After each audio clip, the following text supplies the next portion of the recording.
Agora, vamos para o conteúdo bônus, que diz respeito a boas práticas, tanto da avaliação de desempenho, quanto da própria contratação de um verificador independente.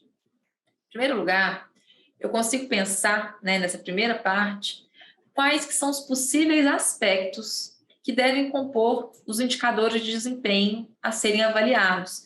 Esse incentivo à boa performance do contratante privado, ele tem um papel muito importante na eficiência da PPP. E para que eu haja realmente um incentivo à melhor performance possível, eu tenho que ter indicadores que sejam objetivos, que sejam sensíveis às principais variáveis daquela execução contratual.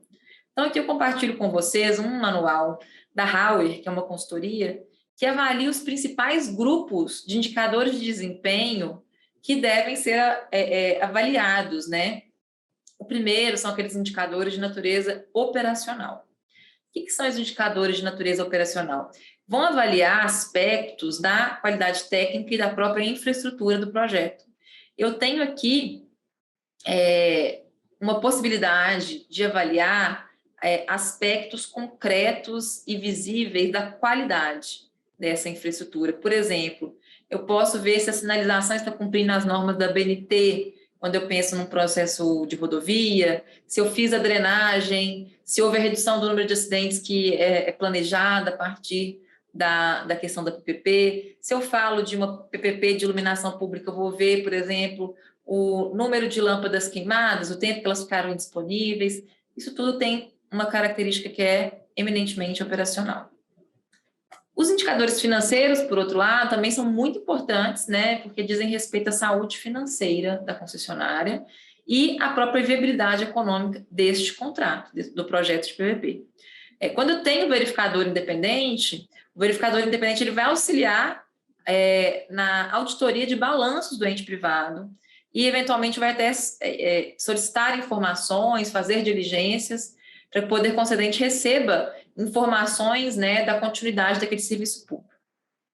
Eu posso avaliar, por exemplo, questões de custo pela receita líquida, estrutura de capital da concessionária, projeções financeiras, vai depender muito da modelagem, do que é necessário para aquela modelagem.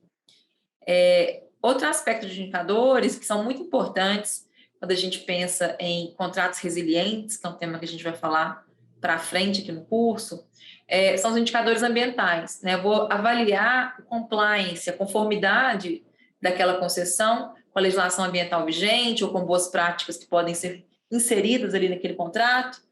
Posso ver, por exemplo, se estão sendo feitas as contrapartidas em licenciamento ambiental, se foram praticadas ações combinadas, como, por exemplo, reflorestamento. Eu tenho que ter, inclusive, parâmetros de nível de ruídos, posso ter parâmetros de volume de poluição, a depender também das peculiaridades do objeto. Por outro lado, indicadores sociais, eles estipulam as contrapartidas que são devidas à população diretamente afetada pelo projeto. Posso envolver, por exemplo, uma necessidade de fazer ações educacionais, capacitações e treinamento de funcionários, ações de educação do trânsito. São menos comuns esses tipos de indicadores, mas eles podem ser feitos de forma objetiva, caso queira-se fomentar certas condutas por parte do parceiro privado. E, por fim, os indicadores gerenciais são aqueles indicadores com o objetivo de medir a resposta do concessionário, o tempo de resposta às demandas do poder concedente. Eu vou avaliar aqui a qualidade do serviço, como que a concessionária toma decisões em prol do nível de atendimento que é proposto no objeto da PPP ou no caderno de encargos, como são feitos os cumprimentos de prazos, todas essas questões que avaliam, então, as decisões de gestão da concessionária. Então, todos esses pontos aqui são importantes para que a gente tenha uma avaliação de desempenho efetiva, um caderno, por exemplo, de indicadores de desempenho e de avaliação do desempenho robusto e, de preferência, com a possibilidade de contar com o verificador independente para avaliar esses aspectos, que são muito complexos e, muitas das vezes, ultrapassam a expertise que existe dentro da administração pública. Vamos passar aqui a uma segunda parte desse tema, que são quais os princípios e diretrizes aplicadas ao VI.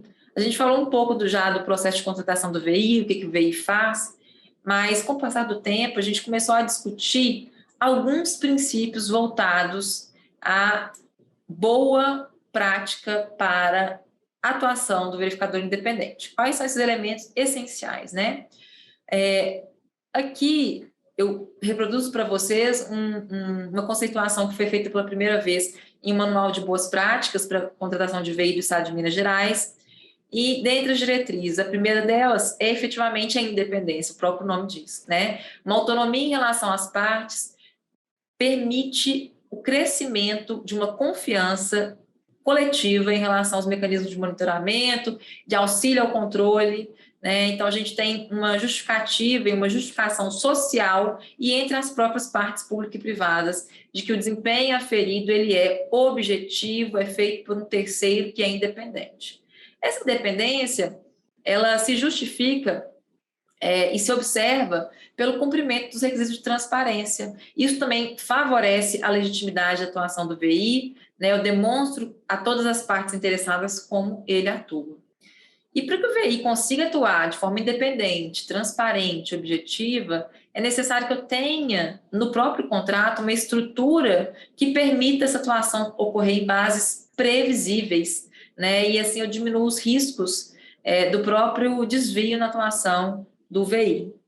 Essa atuação ela tem que acontecer de forma consistente em todas as perspectivas, né? Tem que ser um processo de tomada de decisões contínuo, consistente com as determinações contratuais ao longo de todo o período do contrato. Isso é muito importante, sobretudo, quando quem contrata o VI é o poder concedente. A gente sabe que o poder concedente tem que fazer a licitação, então ele tem que pensar na duração desse contrato de VI e, bem antes do prazo original expirar, pensar se ele vai prorrogar esse contrato, se ele vai fazer uma nova licitação. Isso tudo é muito importante aqui para que a gente possa, então, tomar uma decisão efetiva, né? Eu tenho também outras funções de integração, comunicação, eficácia, eficiência, responsabilidade, que juntas respondem por o que a gente normalmente chama de accountability. É um termo que não tem uma definição precisa para o português, mas que é, sim, muito importante para a gente pensar numa atuação legítima do verificador independente em prol de uma boa gestão contratual. Afinal de contas, esse é o principal objetivo que pretendemos com a atuação do VI.